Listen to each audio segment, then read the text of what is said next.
Então, boa noite a todas e a todos.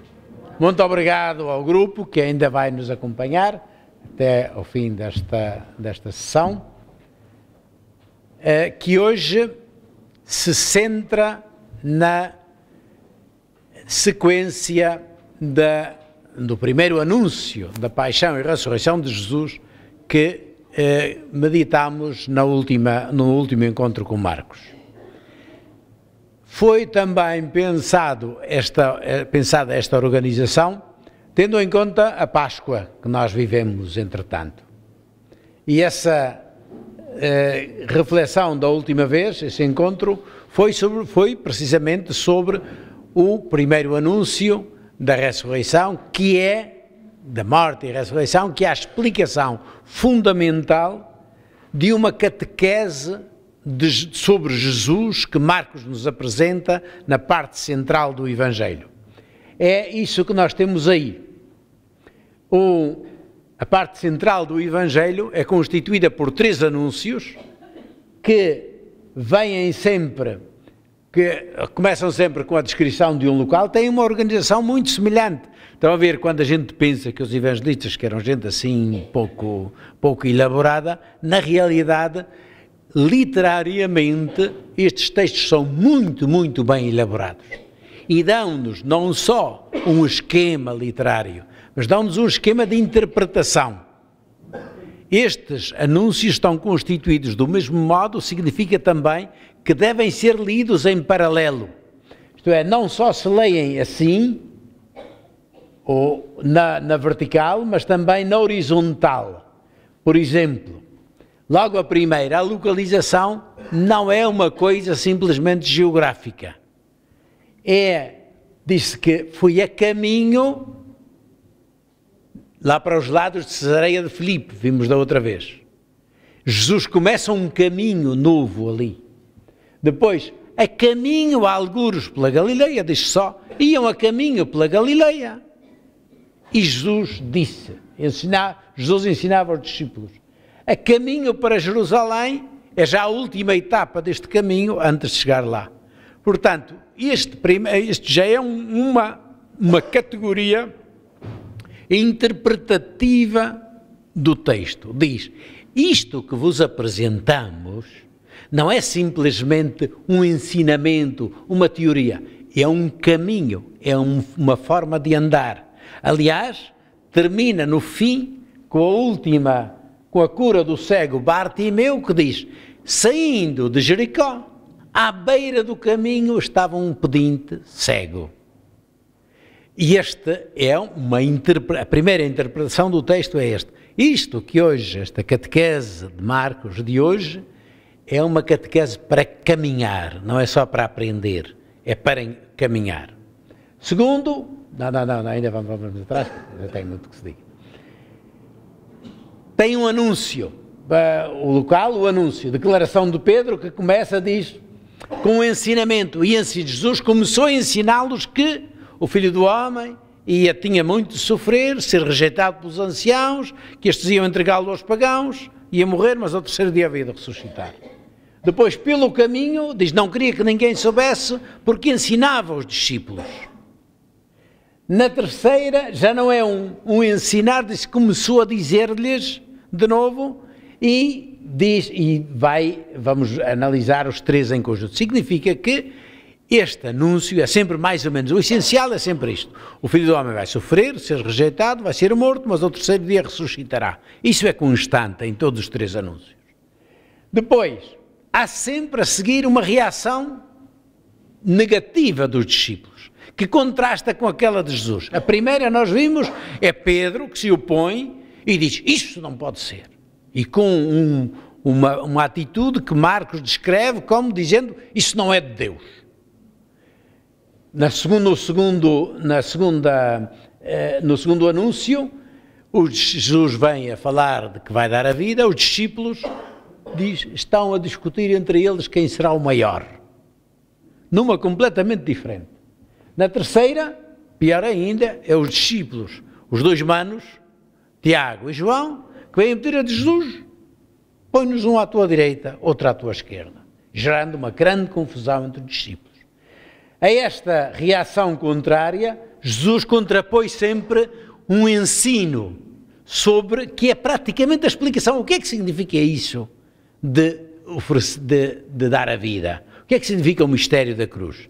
E então começa sempre, se alguém quer, isto não é uma imposição, é um convite a descobrir outra dimensão da vida. Se alguém quer.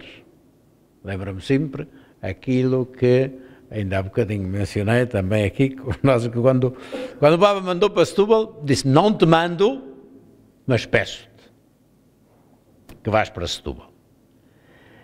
E é precisamente esta ideia de que o serviço há de ser alguma coisa, não é uma imposição, isto não é uma escravatura.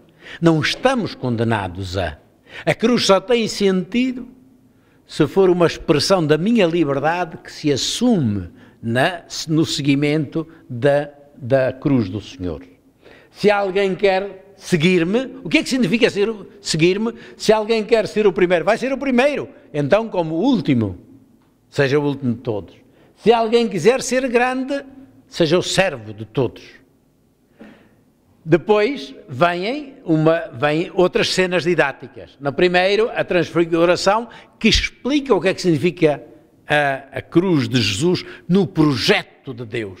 Não é um projeto de morte, é um projeto de vida, é um projeto de construção de um mundo novo, segundo as promessas feitas pelos profetas na lei de Israel. O segundo anúncio, que é o mais, em termos das cenas didáticas, é o mais desenvolvido, tem várias coisas. O exorcista externo, o matrimónio e o divórcio, a bênção das crianças, o discípulo que queria ser, mas não tem coragem para o ser. E, finalmente, no terceiro, a cura do cego Bartimeu, que, como o cego, no fim da primeira parte, lembram-se do cego de Betsaida, que vê, mas vê em 2 tempos, é curado em 2 tempos. Este agora segue Jesus, segue Jesus no caminho. Estava à beira do caminho, juntou-se à procissão e segue Jesus no caminho. Portanto, esta é uma catequese com temas bem específicos que nós vamos agora tentar passar. Então, a primeira cena, depois, só uma coisa, os anúncios, portanto, isto foi a estrutura que já disse. Eles lembram-se melhor disto do que eu, portanto, mas eu vou falar assim. Portanto, a catequese primeiro é a catequese fundamental de Jesus sobre a sua morte e ressurreição. O segundo e o terceiro anúncio são o quê? É a aplicação da cruz de Jesus, vejam, à vida da igreja, à vida da comunidade, à vida da sociedade. Isto não é um ensino só sobre Jesus, é explicitar o que é que significa que ter um Messias morto e ressuscitado, o que é que significa isto para os nossos relacionamentos, para a nossa concepção de vida, para a nossa concepção de sucesso, para a nossa concepção de futuro e de esperança. Portanto, é isto que é agora a catequese de hoje. E começando pelo primeiro, isto é o mapa, portanto, Jesus sai das cercanias do lago, de Betsaida, concretamente, vai até Cesareia de Filipe, é o primeiro anúncio, e depois diz-se que desceu de novo a Cafarnaum, e de lá, de Cafarnaum, desce até Jericó. O segundo anúncio é ainda algures pela Galileia. O terceiro anúncio diz que iam a caminho da Galileia, mas depois diz que logo, já a meio do segundo anúncio, diz que foi para além Jordão, e que onde se dá o terceiro anúncio, e que termina a saída de Jericó, já em direção a Jerusalém. Portanto, esta é a viagem de Jesus até o centro de Jerusalém, que será o nosso ponto de reflexão da próxima vez, e é neste caminho, durante este caminho, que se dá o anúncio, os primeiros anúncios, o segundo anúncio da ressurreição, para começar.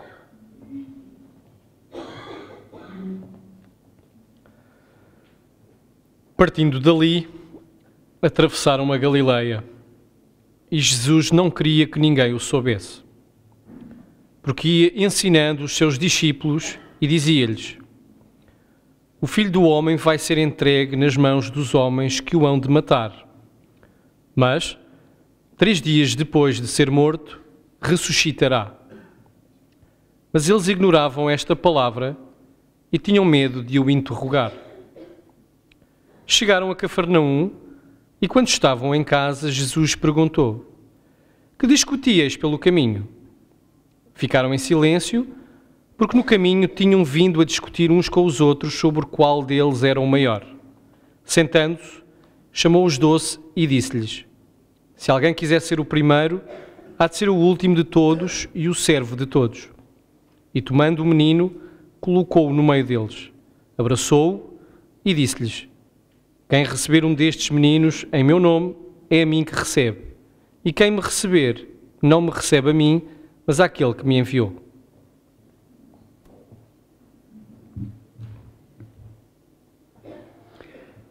Portanto, este segundo anúncio tem lugar ainda na Galileia pelo caminho.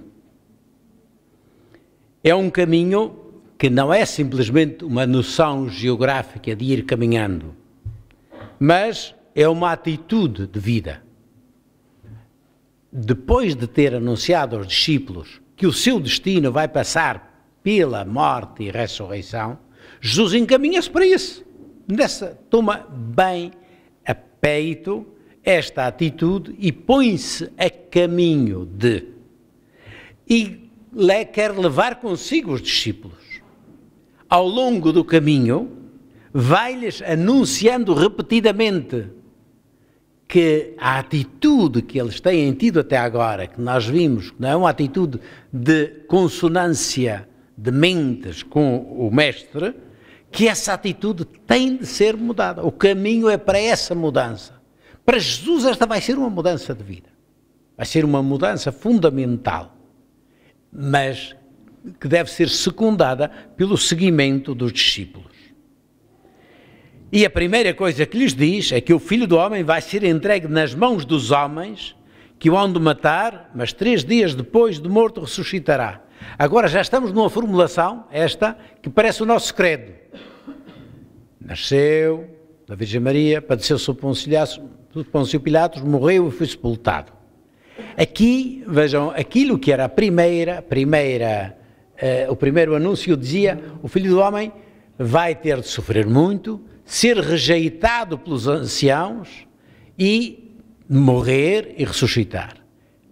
Os principais autores, ou digamos, fatores ou causadores da morte de Jesus são os anciãos que o rejeitam. Portanto, está dirigido particularmente a Israel.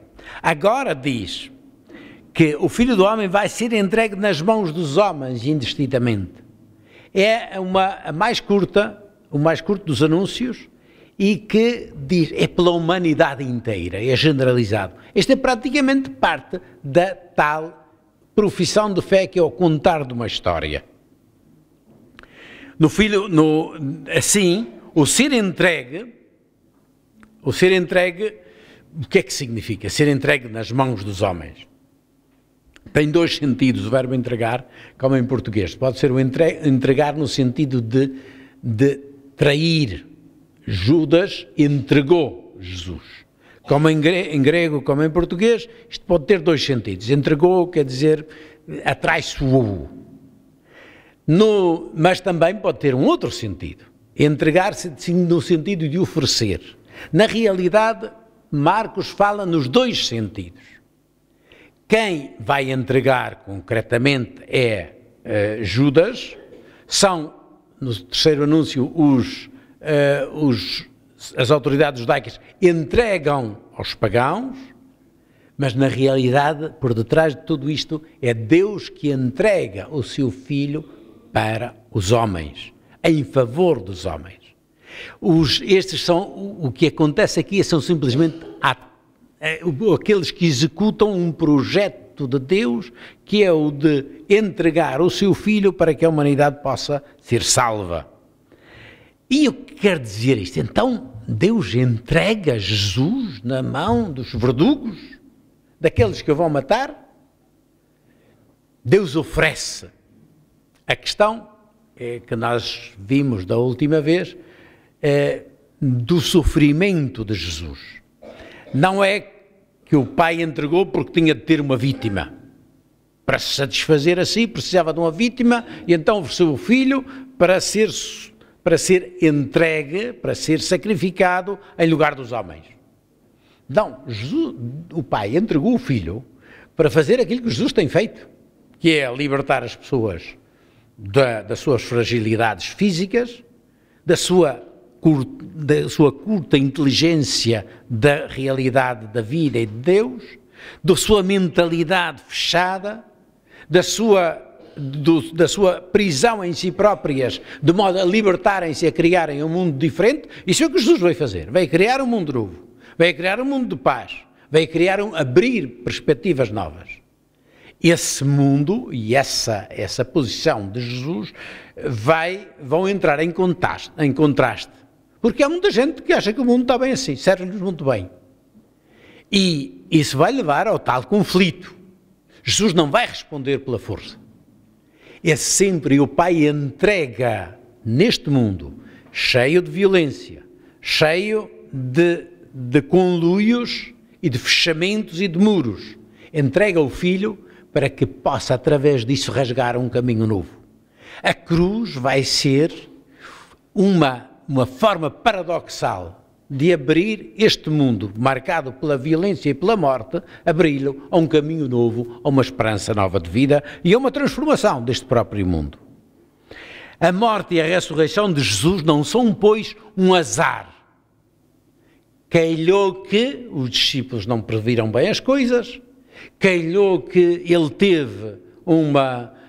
teve inimigos mais poderosos do que ele, coincidiu que o procurador estava em Jerusalém, porque senão não podiam dar uma sentença de morte tão rápida, etc. Isto não são coincidências. Isto, em última análise, Deus está agindo através disto tudo. E só o mistério da cruz poderá fazer-nos entender mais claramente todo este paradoxo. No entanto, os discípulos ignoravam esta palavra e tinham medo de o interrogar. Duas coisas, ignorância e medo. Neste caminho, os discípulos continuam a revelar a incompreensão de antes, da primeira parte do Evangelho. Eles ignoravam. Ignoravam não significa só desconheciam. Ignorar pode ser, eu passei ao pé dele e ele ignorou-me. Não deu conta, não quis dar conta. Deixou cair o caso. Os discípulos, este caso de Jesus e este propósito de Jesus de passar pela coisa, eles ignoravam, não queriam sequer entrar nele, porque eles diziam, isto há de se compor. Na realidade, com o poder que tem Jesus, no fundo, afinal de contas, ele vai sair sempre vitorioso dos seus inimigos. Eles deixavam cair esta palavra de Jesus, ou este assunto, porque a palavra pode significar duas coisas, o termo. Não é apenas não entender, é o não querer ligar, é o deixar cair, é o não querer sequer entrar nesta solução. É aquilo que no Evangelho de Mateus, Pedro diz a Jesus quando anuncia a primeira vez a paixão. Isso não te há de acontecer, Senhor. Não te há de acontecer. Portanto, isso não entra na perspectiva deles. A morte, mesmo que seja para criar o Evangelho, para eles não entra. A morte, portanto, não só não entendem, não é compreendida a morte e a ressurreição, mas o pior é que não entendem porquê? Porque estão ocupados com outros assuntos. Quais são?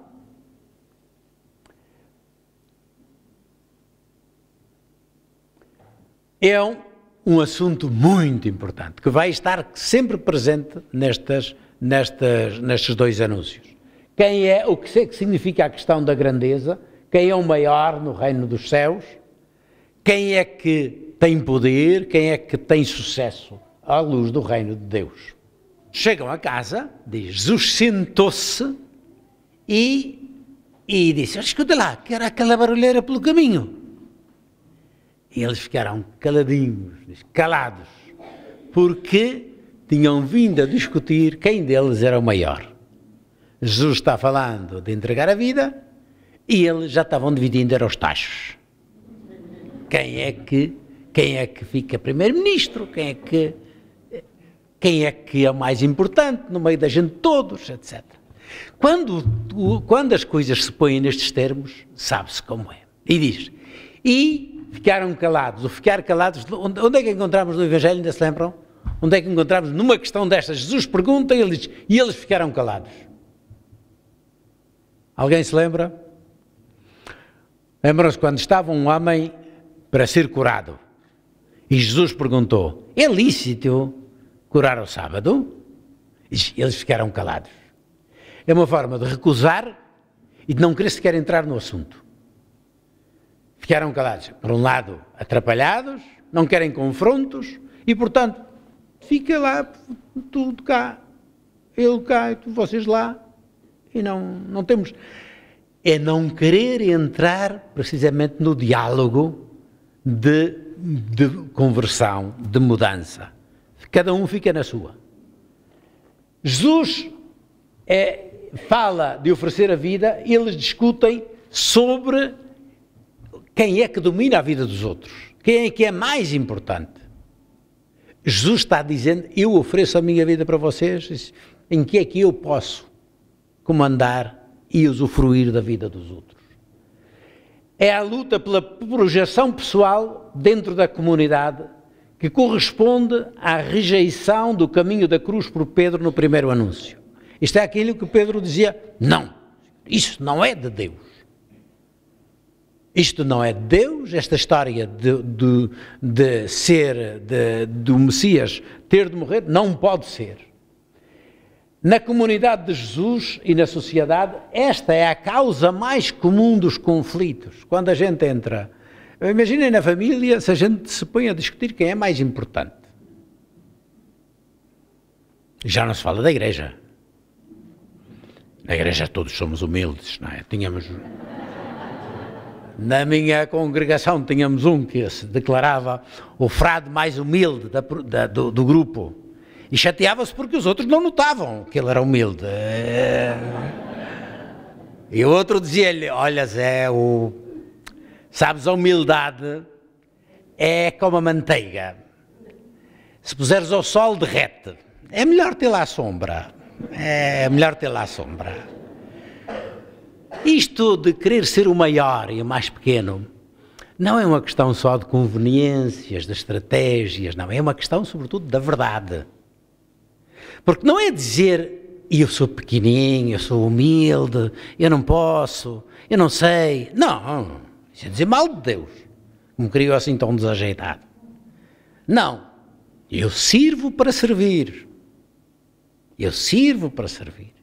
Portanto, no meio disto tudo, Jesus, qual é a resposta de Jesus a esta atitude? Esta é uma atitude naturalíssima, onde há grupos. Vocês vejam o que é que acontece nas empresas. Mais medíocres são os chefes e mais mandões são.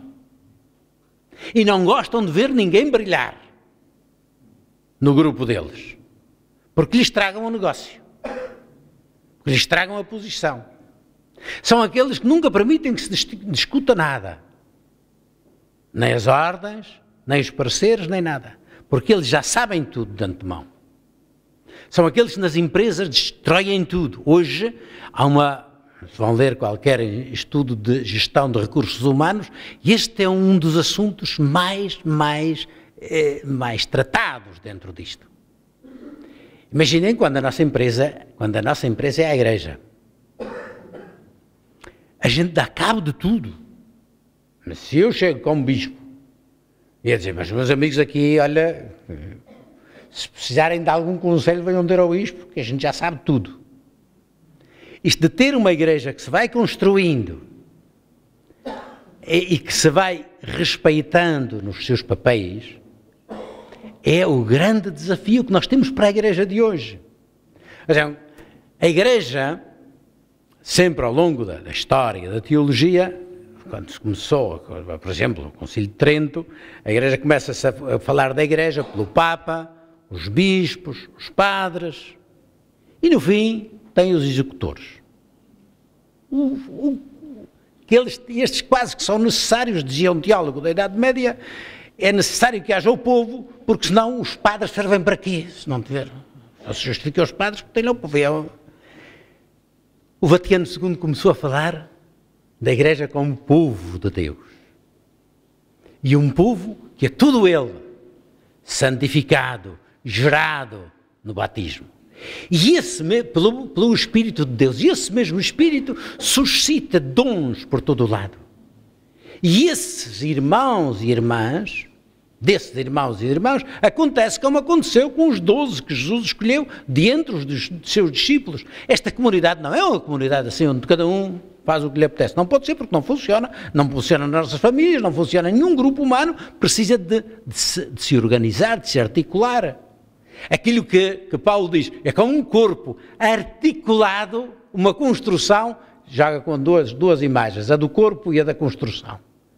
A Igreja é como uma construção articulada, com articulações, em que cada um faz o seu papel. E dentro desse papel, há o papel também de liderança, que é fundamental, porque senão, para pôr isto a funcionar, para que este corpo não se desfaça. Mas o fundamental será sempre, lembram-se daquela imagem que eu disse, havemos de voltar muitas vezes a ela, estavam Jesus olhando à sua volta, para os que estavam sentados à volta dele, diz, aqui estão minha mãe, meus irmãos e minhas irmãs. São aqueles que estão à volta dele. E todos se sentem parte deste grupo, cada um no seu lugar. Já vamos chegar mais perto. Sentando-se, chamou os discípulos, isto é, sentar-se, o mestre quando se senta e põe os discípulos à volta é para exercer a sua função de mestre. Portanto, este é um ensinamento e começa com os tais ensinamentos. Se alguém quiser ser o primeiro, há de ser o último de todos e o servo de todos. Jesus faz frases curtas, mas clarinhas. Se alguém quer ser o primeiro, vai haver primeiros? Vai. Quem é que se levanta primeiro de manhã para fazer o café? É preciso ser o primeiro. Uma das coisas que ainda, a gente passando em Assis, ainda vê que fala muito, é os conventos antigos de São Francisco e de Santa Clara. E em Santa Clara ainda têm lá o refeitório do tempo de Santa Clara. E tem assim uma mesa corrida ao longo do muro. E dizia a irmã que nos explicava e que nos conduzia no convento, diz, e o lugar de Santa Clara era este aqui, o primeiro no banco de trás. Porque ela dizia, portanto as irmãs sentavam-se, não é uma sala larga como esta, são mais estreitinhas, sentavam-se à volta e, portanto, ela dizia, eu não vou lá para o meio, porque se eu precisar de alguma coisa, quem se levanta é quem está na ponta do banco. Pois agora você pode começar a contar de um lado ou do outro. Mas quem está pronto para servir, esse tem de ser mesmo o primeiro. Tem de ser aquele que se levanta. O primeiro é aquele que está disponível, que está em primeiro lugar para servir. E todos os primeiros têm de ser isso. O Papa dizia da função do bispo. Dizia assim, o bispo às vezes tem de ir à frente da procissão, porque tem de rasgar caminho. Às vezes é preciso rasgar caminho. E, sobretudo, quando for para enfrentar lobos, ele tem de estar à frente. Tem de estar à frente. Não pode dizer, como dizia o Mussolini, armemo-nos e parti. Não. Tem de estar à frente. Muitas vezes tem de ir no meio, que é para ser facilmente contatável e poder contatar todos à volta. Tem de ser centro da união.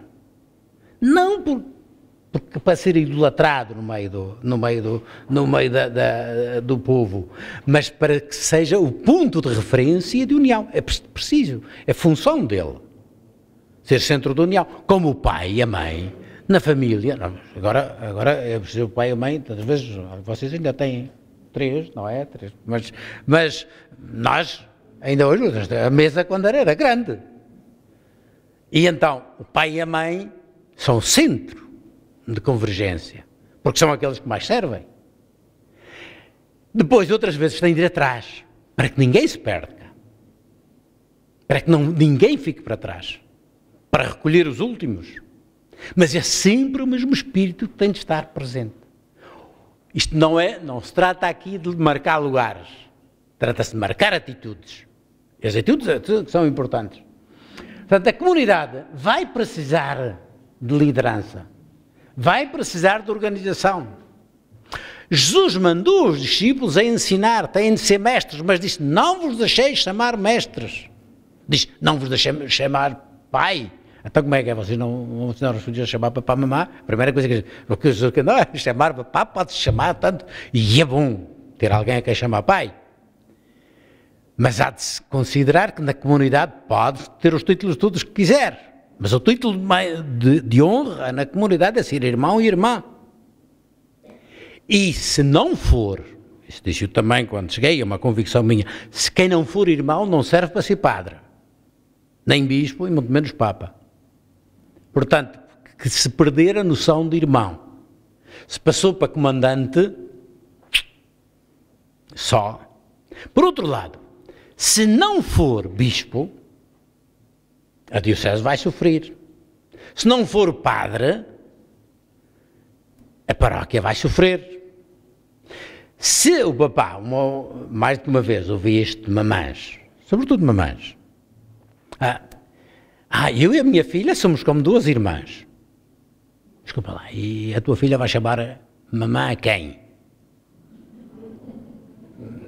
Só tens tu, só podes ser tu. E portanto, se eu não já porque sou muito humilde, eu não posso, eu não vou tomar decisões, vai sofrer toda a comunidade. Portanto, a humildade não é demitir-se, é ser aquele que se é em espírito de serviço. Mas é preciso que se afirme os princípios daquilo que se é. Mas sê-lo, diz Jesus, aprendei de mim. O modelo de serviço e de estar na igreja, de coordenação e de liderança, é este. Portanto, assim como eu fiz, deveis fazê-lo vós também. Portanto, esta é o ensinamento fundamental da cruz, é precisamente este. Se eu sirvo, sim, para servir. Esta é a nova atitude que é marcada para dar precedência aos outros, ou ser o último. Não quer dizer simplesmente eu esquecer-me significa eu dar prioridade aos outros. O que é que vocês fazem em casa quando têm um bebê? A gente primeiro trata do bebê, chega a casa, vai dar o banhinho, vai fazer a papinha, etc. E primeiro deixa-se primeiro o bebê come e depois comemos nós. No dia cheguei a casa, e as casas dos meus sobrinhos, eles já tinham, eu estava à minha espera, mas eu disse, então lá, já deram a papinha, o bebê já tinha comido, primeiro, depois comemos nós. Porque e não é preciso muitos discursos para isto é a experiência da vida, do cuidado dos mais frágeis, que é isso que Jesus nos ensina. No paralelo dos 3 anúncios, estas atitudes explicam o que significa renunciar a si próprio. Agora se diz, o que é que significa renunciar a si próprio e tomar a cruz? Significa renunciar, deixar primeiro pensar nos outros, e tomar a cruz significa, a cruz é o tal dom de si próprio para estar ao serviço dos outros. É muito clarinho do ponto de vista de Jesus o que isso significa. Não se trata de servilismo ou de falsa humildade, mas da atitude de serviço que caracteriza Jesus e deve caracterizar todos aqueles que querem ser transparência dele, ou são chamados a ser transparência especial dele na comunidade. Isto, vejam quantas coisas se pacificavam nas nossas comunidades se não fossem. Os problemas grandes da igreja são problemas teológicos, problemas de doutrina? Não. O menino. O menino em grego, Tomando um menino, Jesus tem gestos depois. Tomando um menino, colocou-os no meio deles. Já há uma situação também em que nós encontramos também Jesus a colocar no meio da comunidade. Quem? O tal homem com a mão paralisada. Diz, colocou-o no meio da comunidade. No meio da comunidade de oração, porque ele deve ser objeto de atenção especial. Colocar no meio significa chamar a atenção para. Diz, abraçou, em sinal de identificação e de carinho e de acolhimento. E diz, quem receber um destes meninos em meu nome é a mim que recebe. E quem me recebe, não recebe a mim, mas àquele que me enviou. Isto é, o menino em grego, também a gente tem, pelo menos na minha casa, a mãe, com a idade que tínhamos, mas enquanto ela vivia, sempre nos chamou os pequenos. Éramos maiores, os filhos todos eram maiores que a mãe, mas éramos sempre os pequenos. Para ela sempre fomos os pequenos. Os pequenos são os miúdos, mas em casa éramos pequenos.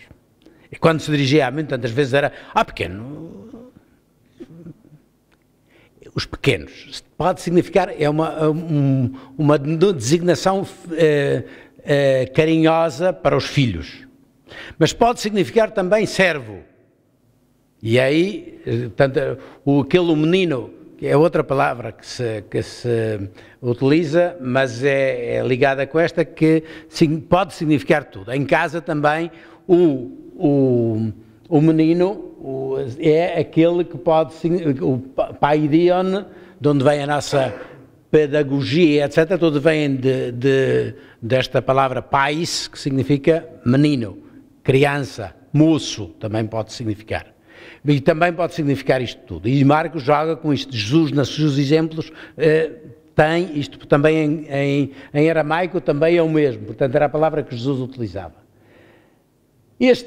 Portanto, abraçar é o sinal deste acolhimento afetuoso de identificação de Jesus com o pobre.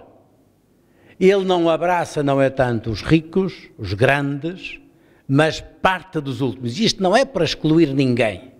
É para dizer que a partir daqueles que são habitualmente postos de lado, ou aqueles que não têm voz, vejam que as crianças no tempo de Jesus não tinham a haver nenhum direito de crianças. As crianças eram simplesmente propriedade dos pais e podiam ser claramente vendidas ou dadas como tal, em Israel não tanto, mas a sorte da família, as crianças eram tidas, não como sujeito, mesmo perante os tribunais, não eram consideradas como tal.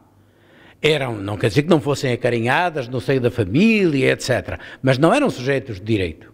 Portanto, quando Jesus fala de crianças, fala neste contexto.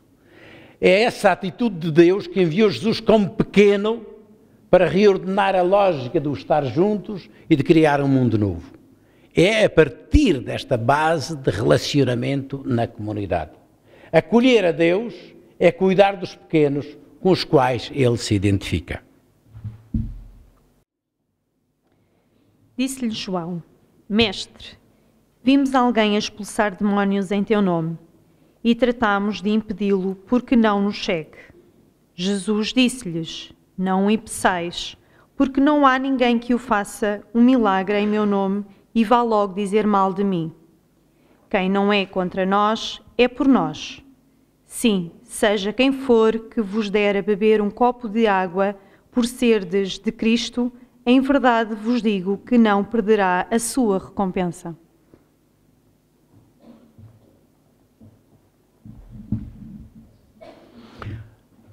Aqui vão-se multiplicando as ocasiões de confronto com esta atitude fundamental do servo e do pequeno que se vão confrontando com o comportamento dos discípulos.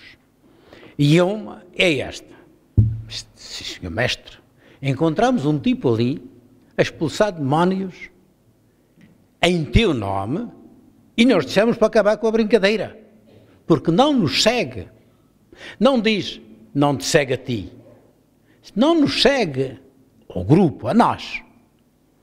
É o sentido das seitas dentro da igreja.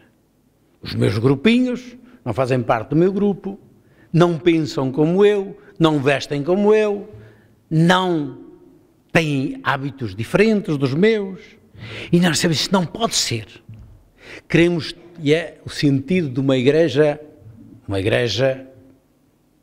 uniforme, bem estruturada, onde o ser irmão e o que a criatividade desapareceu. Porque tudo, e a proibição e a afirmação de cortar qualquer criatividade. Vejam que com esta mentalidade é que Jesus foi excluído.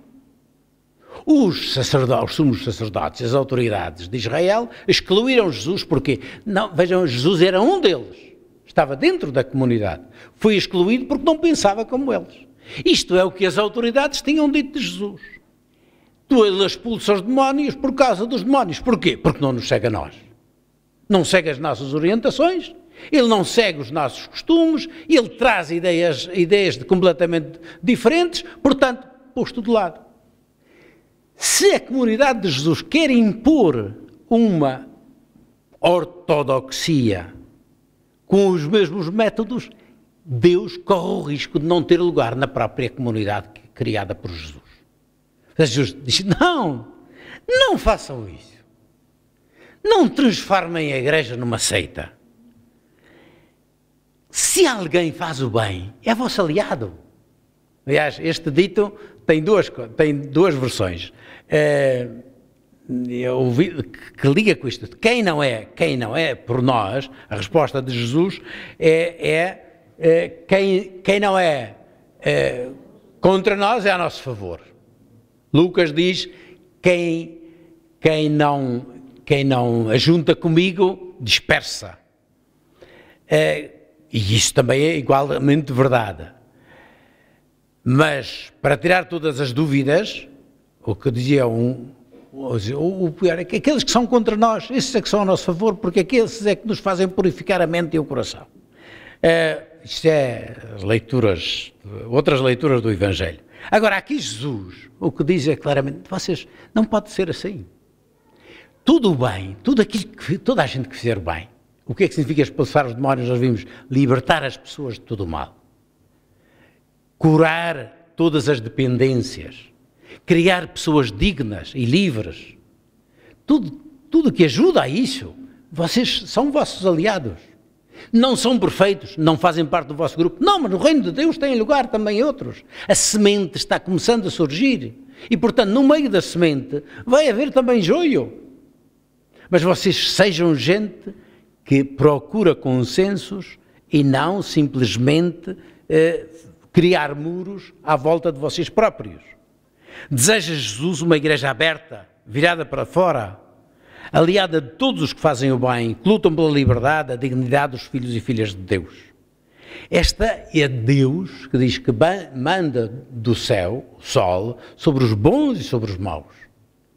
Essa abertura de coração e de mente é aquilo também que pode fazer que a partir de uma adesão simplesmente que é do bem, do encontrar-nos juntos para fazer o bem, possa encontrar sinergias para outros domínios. Aqui, no fundo, o que é que nós estamos sempre a ver?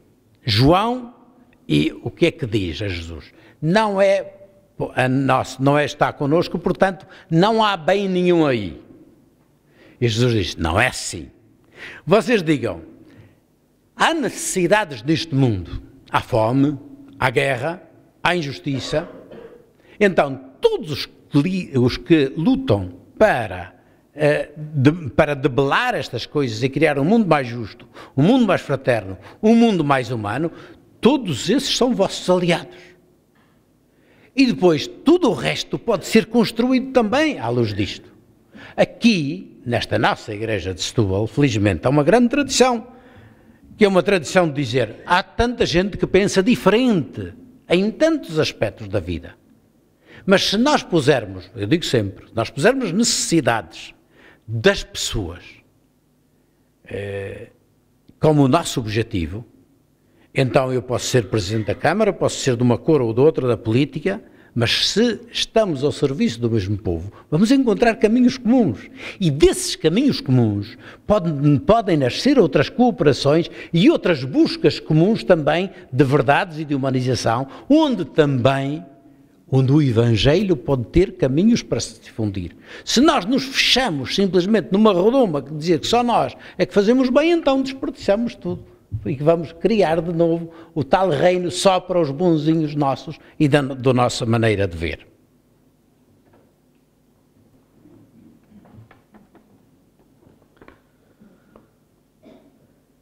Se alguém escandalizar um destes pequeninos que creem em mim, melhor seria para ele atarem-lhe ao pescoço uma dessas mós que são giradas pelos jumentos e lançarem-no ao mar. Se a tua mão é para ti ocasião de queda, corta-a. Mais vale entrares mutilado na vida do que com as duas mãos ires para a geena, para o fogo que não se apaga, onde o verme não morre e o fogo não se apaga. Se o teu pé é para ti ocasião de queda, corta-o.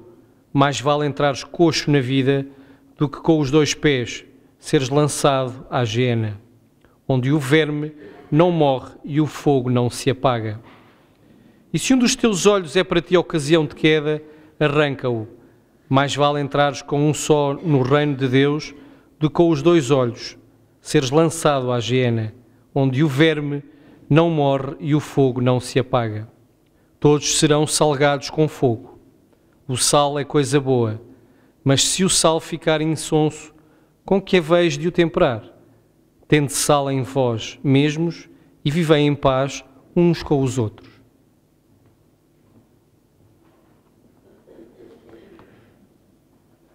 Esta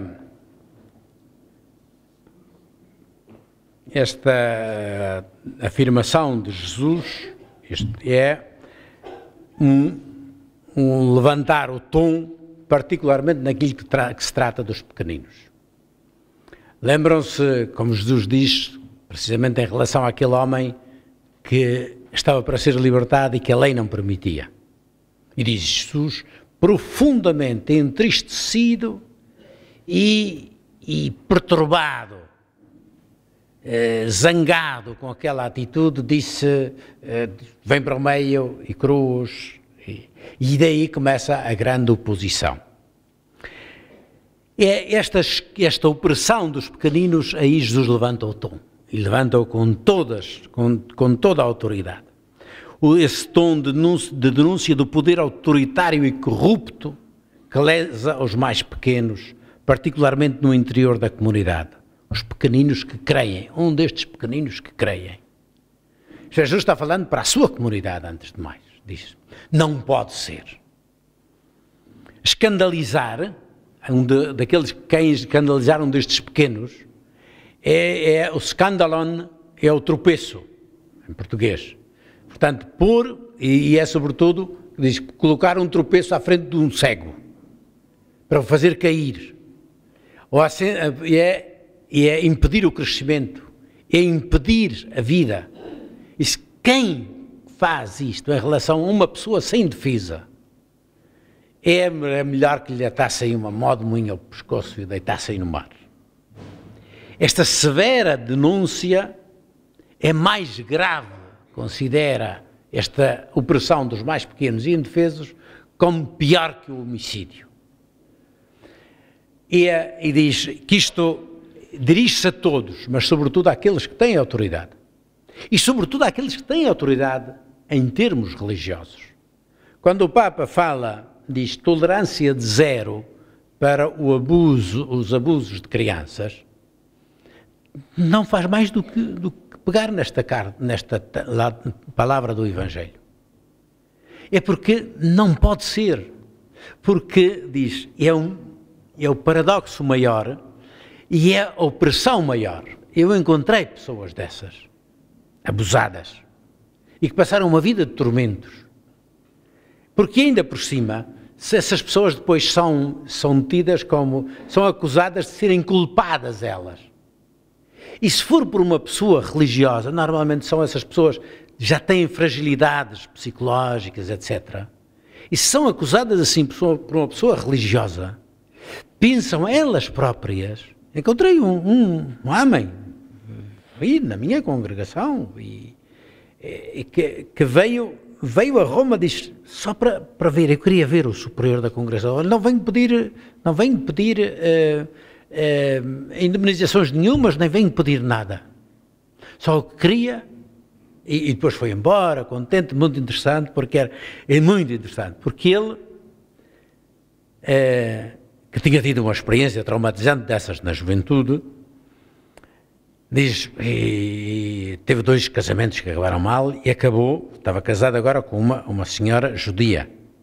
E foi ela que o ajudou a reabilitar. Foi da coisa mais linda, também para mim mais triste, mas também mais linda. Acabámos no terraço da casa a cantar o Shema em hebraico, o Shema Israel, todos juntos, conduzidos por ela, com a música dela. E ele dizia, eu não vim cá à procura e ainda bem que o encontrei. Eu precisava deste encontro para refazer, praticamente revolver a minha vida para trás. E quando se tem isso em conta, diz, não pode ser. Porque não somos perfeitos, todos aqueles que estamos em autoridades da igreja, nenhum de nós é perfeito. Mas, e é por isso que é uma responsabilidade também especial, é como a maior parte desses abusos passam-se nas famílias, do pai e da mãe, que são as pessoas com que a gente mais ama, que mais tem afeto, que mais tem dependência, e se essa dependência, em vez de ser para me levantar, é para me traumatizar, então há a inversão de tudo, há a perversão de tudo. O Papa diz, aí não pode haver consideração. Não quer dizer que agora essas pessoas, essas são imagens, Jesus não diz, agora esses vamos condená-los à morte. Porque ele diz, tudo isso é recuperável, e também os abusadores também têm de ser tratados, têm de tentar recuperar, mas não pode ser assim. Mas quando se fala de crianças, é evidente que o das crianças é algo de fundamental, mas isso significa a todas as pessoas fragilizadas. E é sempre a tal imagem que gosto de utilizar. A lógica é esta. Se você é um predador, o predador vai à procura da res que está doente e lança-se sobre ela porque é mais fácil. Vai ter uma presa sem grande trabalho. O cuidador, se sente o bebê a chorar, corre para ajudar, para ver, para consolar, para levantar. É que Jesus diz, este mundo está cheio de predadores. E são os predadores em relação àqueles... Vejam, ponham isso nas leis do trabalho. Esta manhã havia um comentário na rádio. Com estas crises todas que nós tivemos, os que já estavam bem ficaram melhor. E os que estavam mal ficaram pior.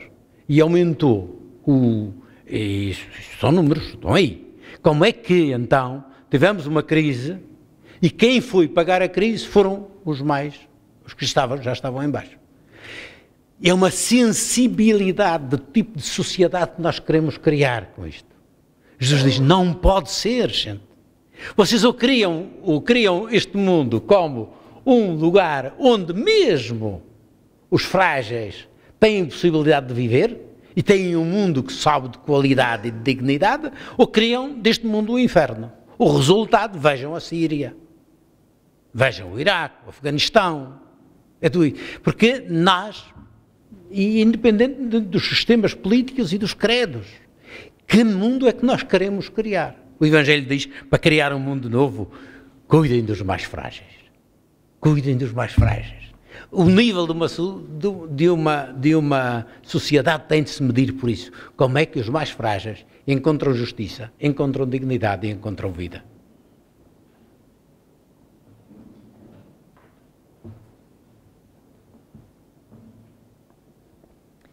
Saindo dali, foi para a região da Judeia, para além do Jordão. As multidões agruparam-se outra vez à volta dele e outras vezes as ensinava, como era seu costume. Aproximaram-se uns fariseus e perguntaram-lhe para o experimentar: se era lícito ao marido repudiar a mulher. Ele respondeu-lhes: Que vos ordenou Moisés? Disseram: Moisés mandou escrever um documento de repúdio e repudiá-la. Jesus retorquiu: Devido à dureza do vosso coração, é que ele vos deixou esse preceito.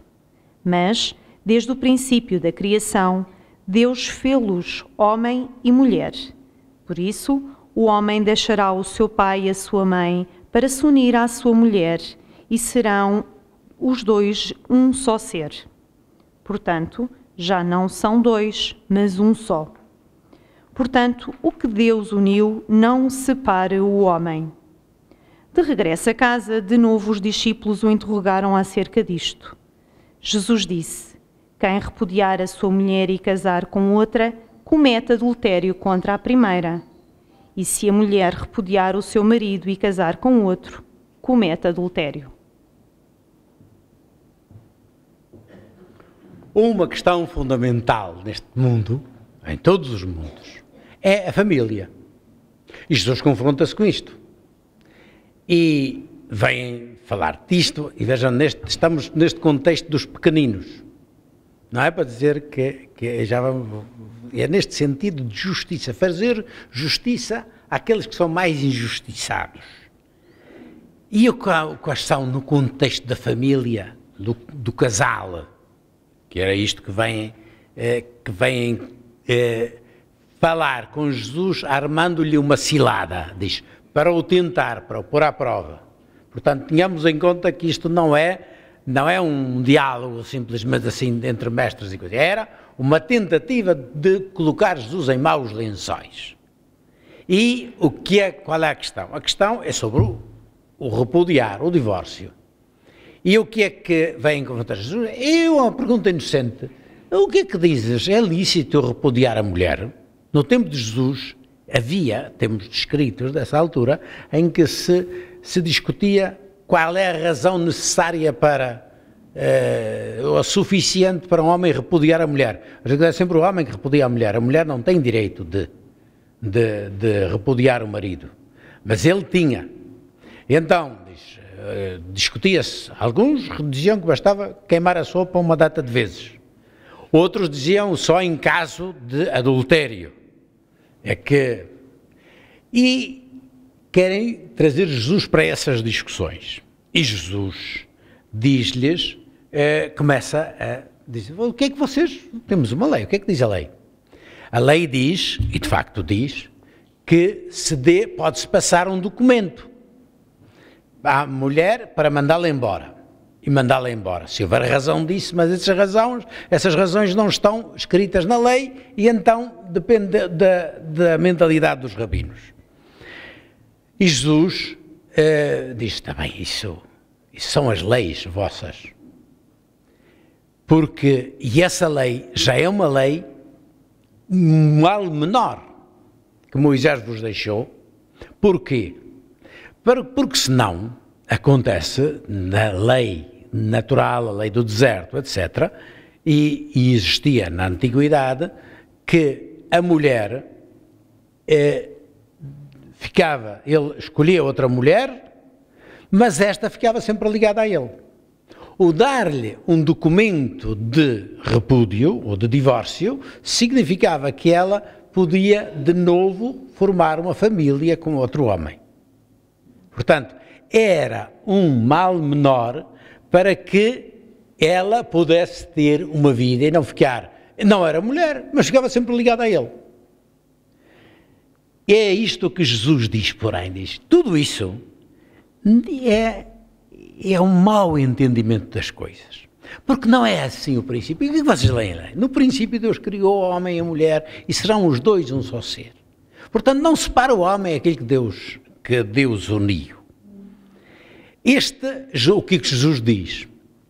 Que perante esses costumes humanos que entraram nas leis, essas discussões casuísticas, Jesus afirma, como é sempre o seu hábito, afirma, não, vejam, este é o projeto de Deus. O projeto de Deus é de que o homem e a mulher se encontram e se juntam e querem fazer uma família, que a formem e que a levem e que a alimentem. Porque no dia em que isso der errado, vai ser um mal para os dois, vai ser um mal para a família e vai ser um mal se tiverem filhos, etc. Portanto, isto Jesus é assim que fala sempre. Fala do projeto de Deus. A complementariedade entre o homem e a mulher está orientada para essa atração do amor, como base da realização pessoal do casal e da família. Separar essa união não é apenas uma transgressão legal, baseado neste ou naquele princípio. É o fracasso em relação àquilo que eles tinham começado. Eu acho que ninguém de bom senso diz que um divórcio é uma coisa boa.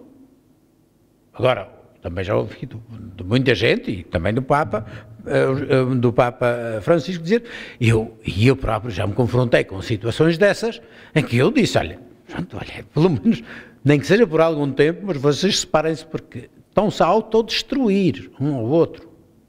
Portanto, e não dá. Ontem falei também, mas isso é constante, nós sabemos quanto este é um problema que afeta hoje a humanidade. A humanidade inteira, mas também aqui.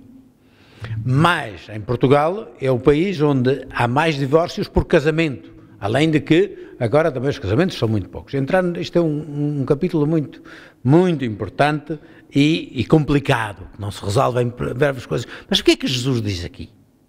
Porque depois ainda acentua mais em seguida. Porque foram embora.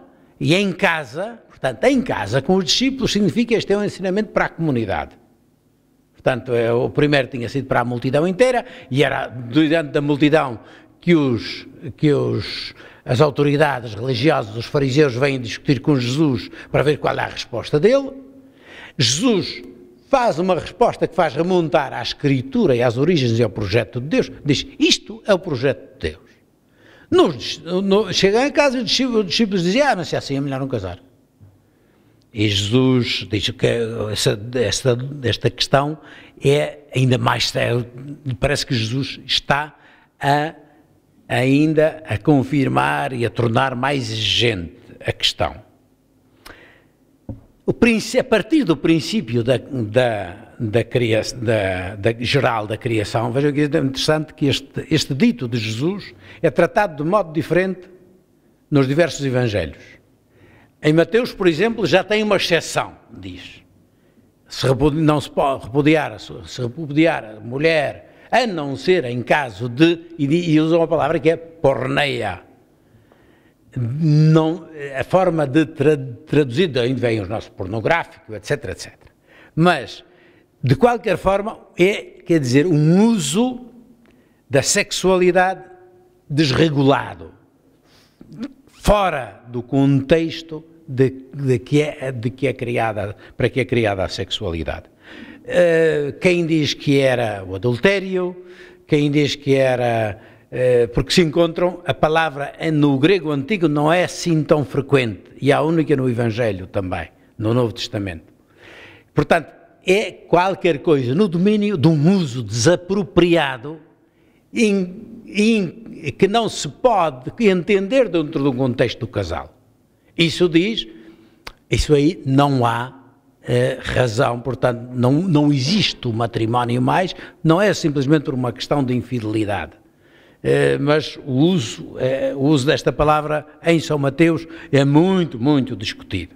Agora, o que é que aqui Marcos diz? Marcos diz simplesmente, aprofunda a questão da criação e diz, repudiar a mulher ou repudiar o marido e põe os dois em plano de igualdade. A primeira coisa.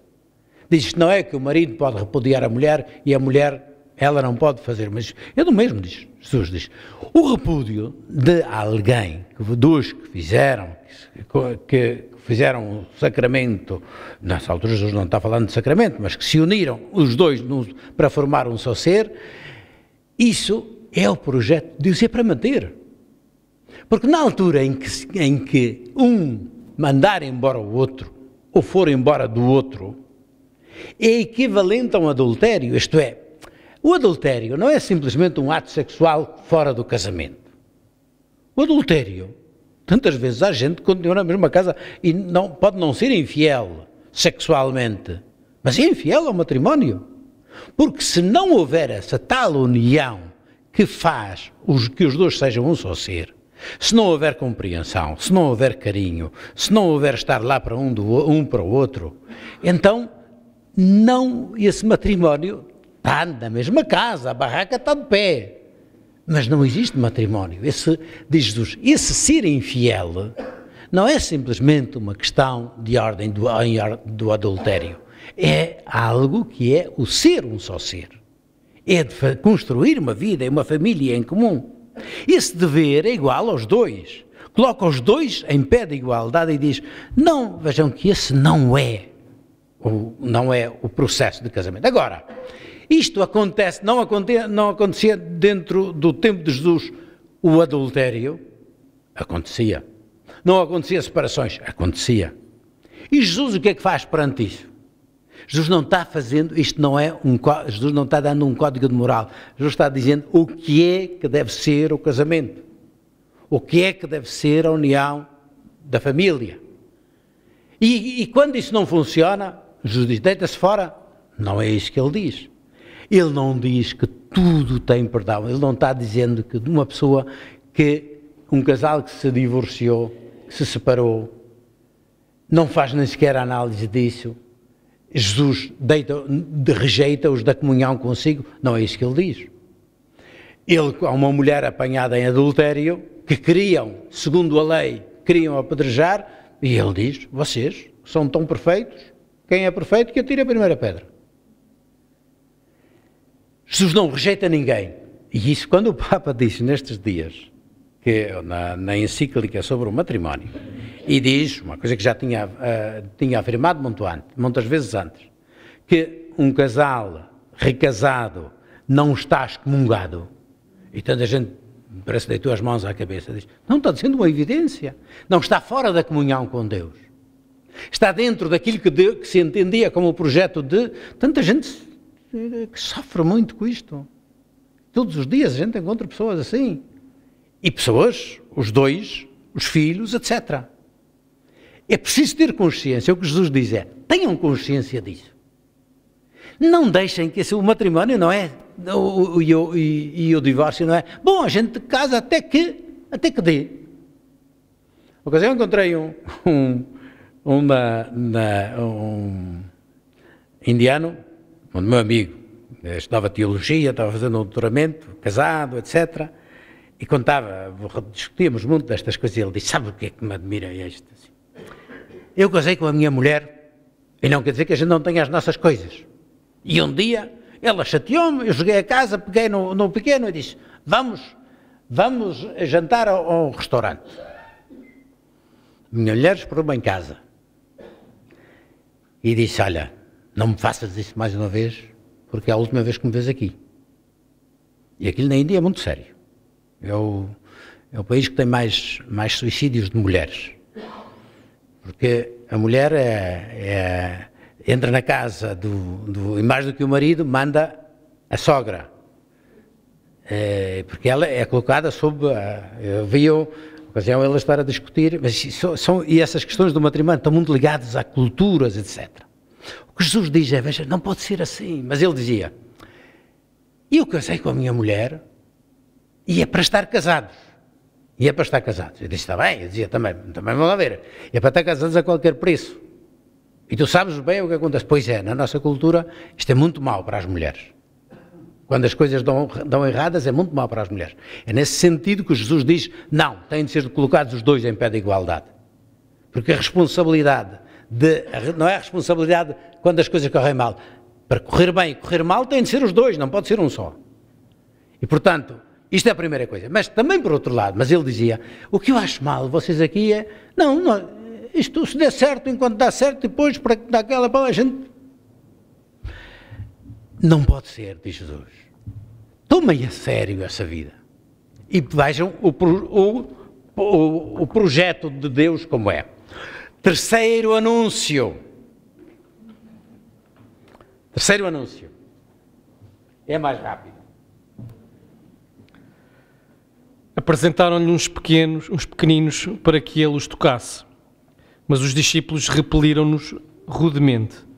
Vendo isto, Jesus ficou indignado e disse-lhes: Deixai vir a mim os pequeninos e não os afasteis, porque o reino de Deus pertence aos que são como eles. Em verdade vos digo, quem não receber o reino de Deus como um pequenino, não entrará nele. Depois, tomou-os nos braços e abençoou-os, impondo-lhe as mãos.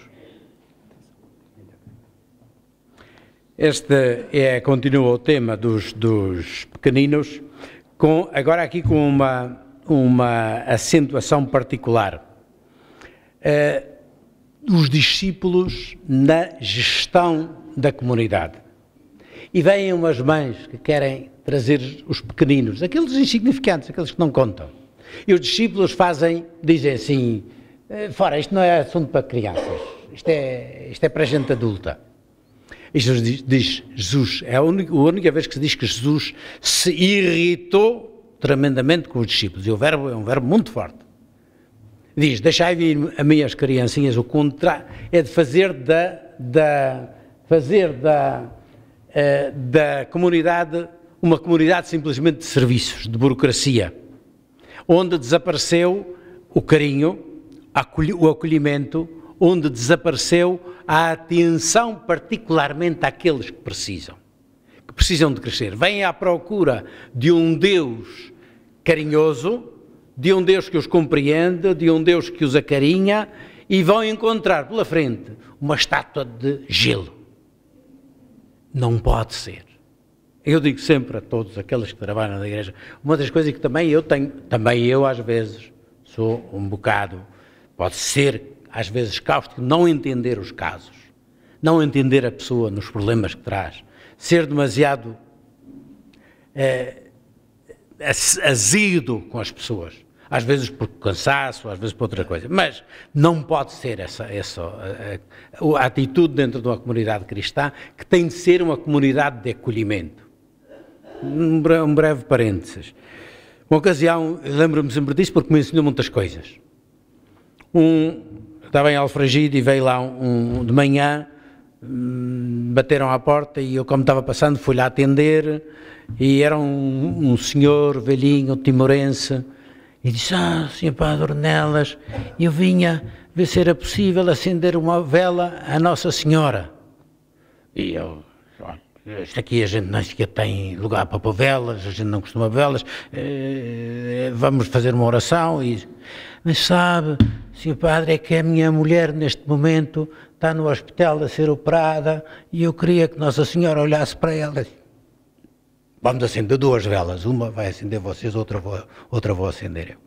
Nós despachamos rapidamente as pessoas dentro dos nossos preconceitos, dentro das nossas coisas, e eu lembro-me sempre disso, às vezes quando é preciso entender alguém. Porque nós temos os nossos critérios, as pessoas têm os seus problemas, e é bom que a gente saiba atender a eles. Bom, o homem rico.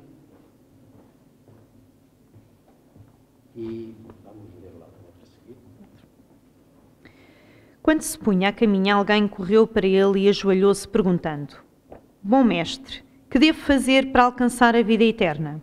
Jesus disse, Por que me chamas bom? Ninguém é bom senão um só, Deus. Sabes os mandamentos? Não mates, não cometas adultério, não roubes, não levantes falsos testemunho, não desfraudes, honra teu pai e tua mãe. Ele respondeu, Mestre, tenho cumprido tudo isso desde a minha juventude. Jesus, fitando nele o olhar, sentiu afeição por ele e disse, Falta-te apenas uma coisa.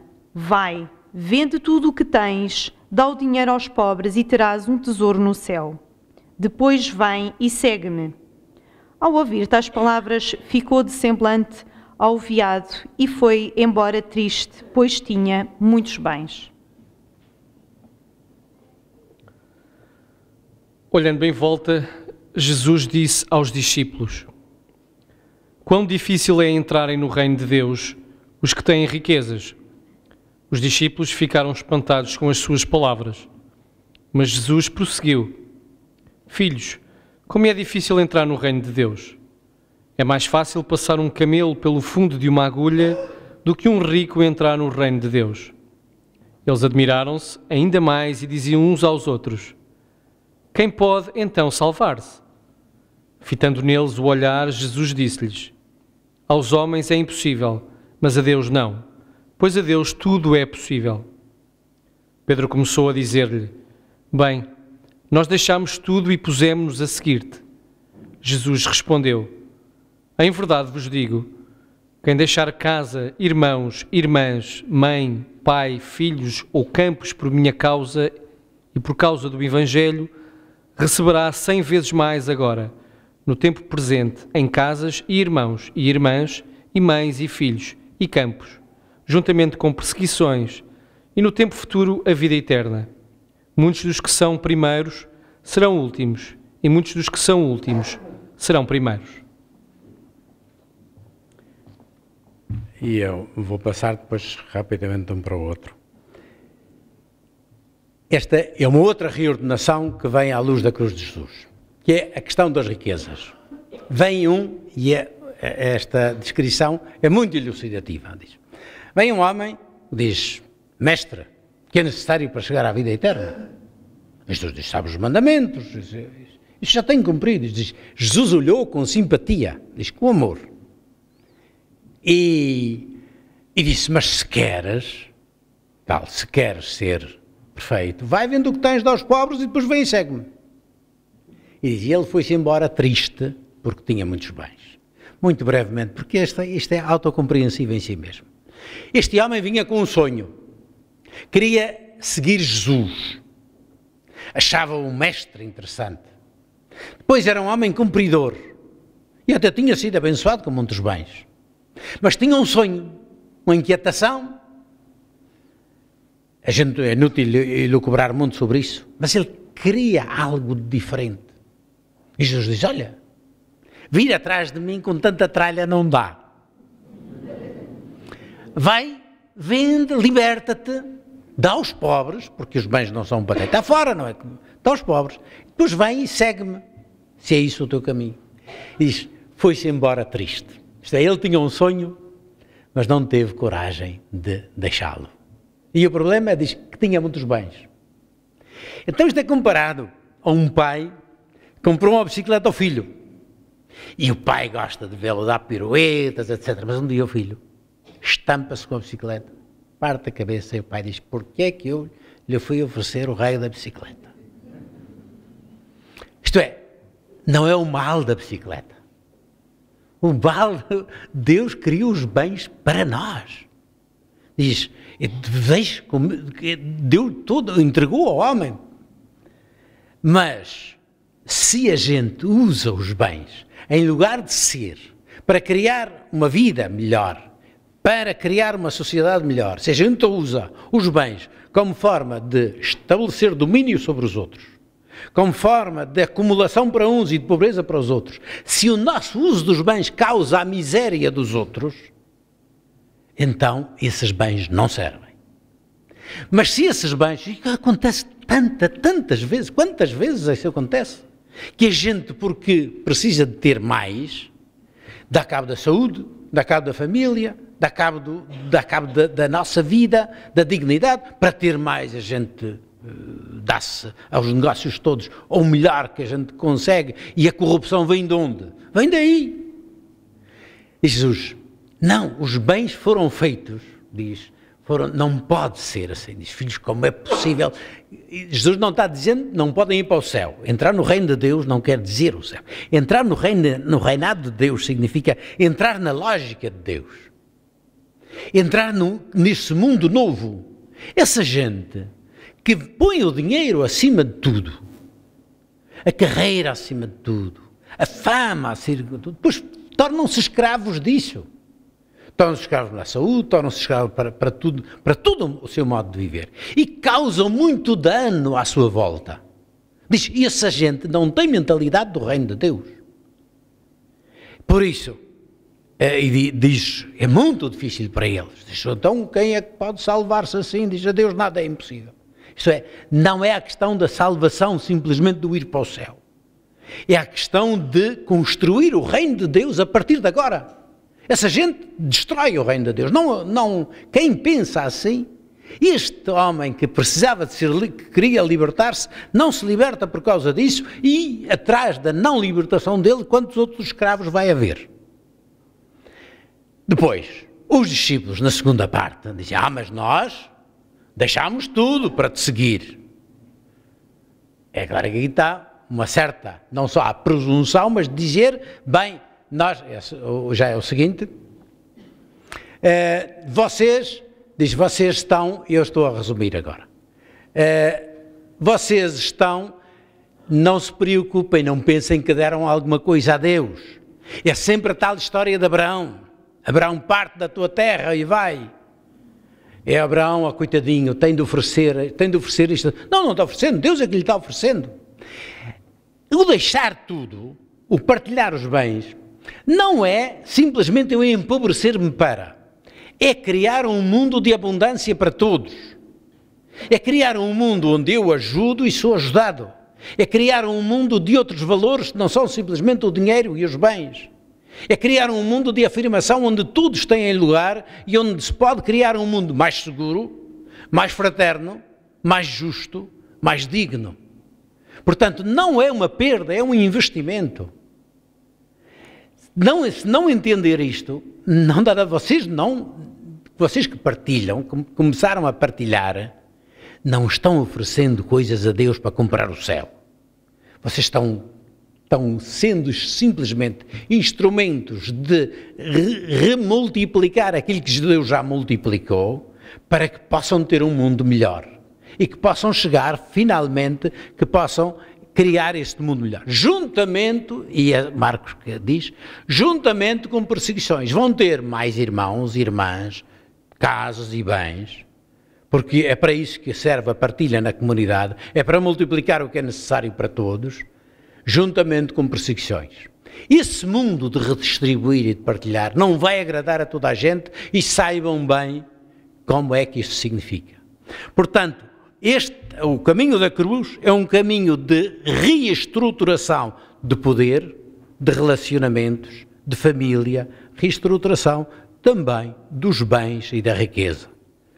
Esse é o que vai aparecer agora no terceiro anúncio como conclusão.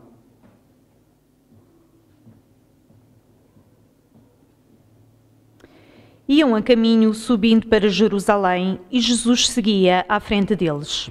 Estavam espantados e os que seguiam estavam cheios de medo. Tomando de novo os 12 consigo, começou a dizer-lhes o que lhe ia acontecer. Eis que subimos a Jerusalém e o Filho do Homem vai ser entregue aos sumos sacerdotes e aos doutores da lei, e eles vão condená-lo à morte e entregá-lo aos gentios. E hão de escarnecê-lo, cuspir sobre ele, açoitá-lo e matá-lo. Mas 3 dias depois ressuscitará.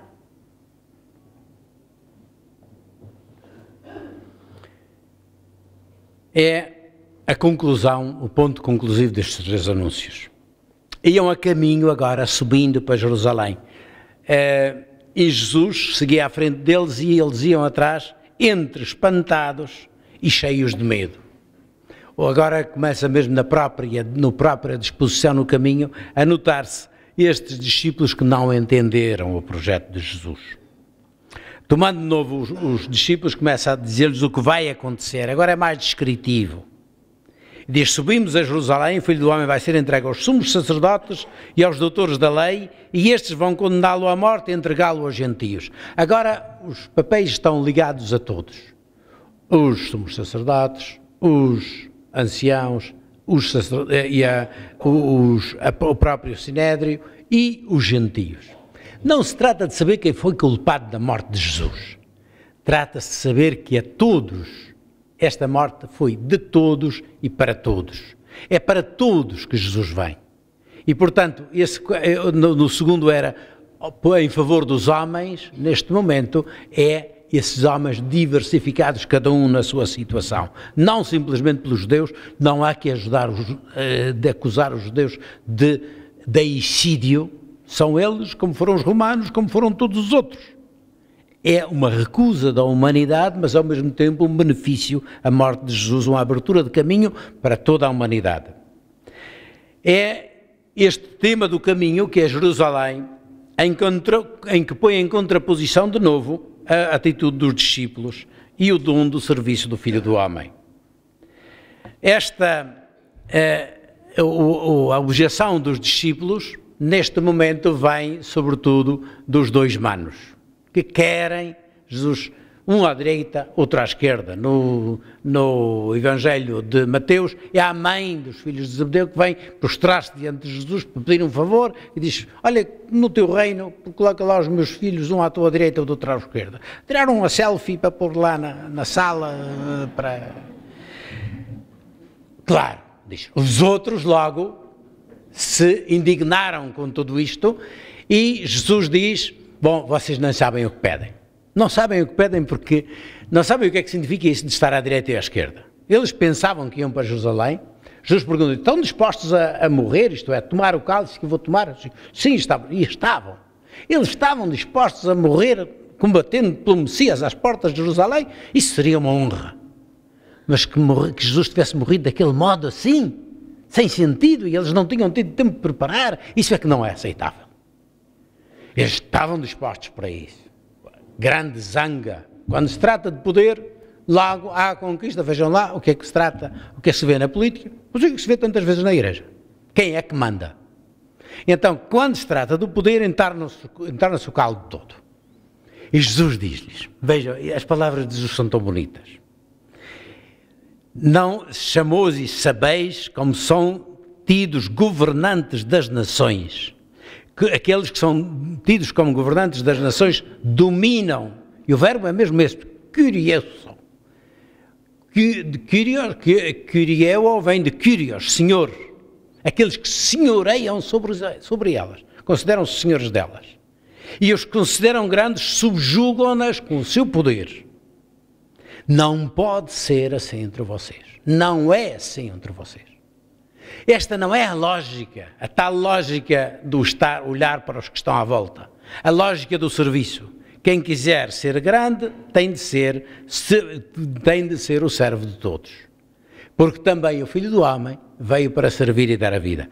Esta frase, esta última frase de Jesus, praticamente resume todo este capítulo 2 e todo o Evangelho. O Filho do Homem não veio para ser servido, veio para servir e dar a vida. Isto é, veio para ser aquele que levanta a humanidade e não aquele que vem julgar simplesmente a humanidade de cima para baixo. Ele vem trazer com o poder de Deus, que é capaz, pelo seu serviço, de dar o dom da vida. Quando eu sirvo, para mim próprio, ou quando sirvo a alguém, eu dou aquilo que tenho de mim, das minhas energias, das minhas forças, do meu saber. Mas se eu sirvo como filho de Deus, trago algo de novo para este mundo. O Filho do Homem, com o poder de Deus, é aquele que vem trazer aquilo que tem para dar à humanidade, que é o poder da vida de Deus. É nesse sentido que este Evangelho, esta segunda parte do Evangelho, é um resumo que se pode aplicar a toda a vida da comunidade, à vida de cada uma de nós, à vida da comunidade, à vida da Igreja. Já não vamos ler o último trecho, que é o do cego à beira do caminho. Depois de passar Jericó, é a última subida de Jericó para Jerusalém, e está o tal cego à beira do caminho, Bartimeu. E ele vê Jesus, pergunta quem é que está passando, é Jesus, ele já ouviu falar dele, e grita: Jesus, filho de David, tem piedade de mim.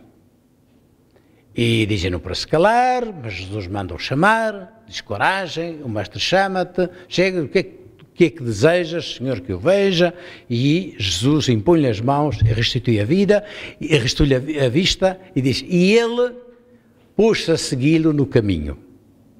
Lembram-se do cego, no fim da primeira parte de Betsaida, que está em duas etapas, foi curado, que era a situação dos discípulos, que ainda não viam claramente, mas tinham começado a entender alguma coisa de Jesus.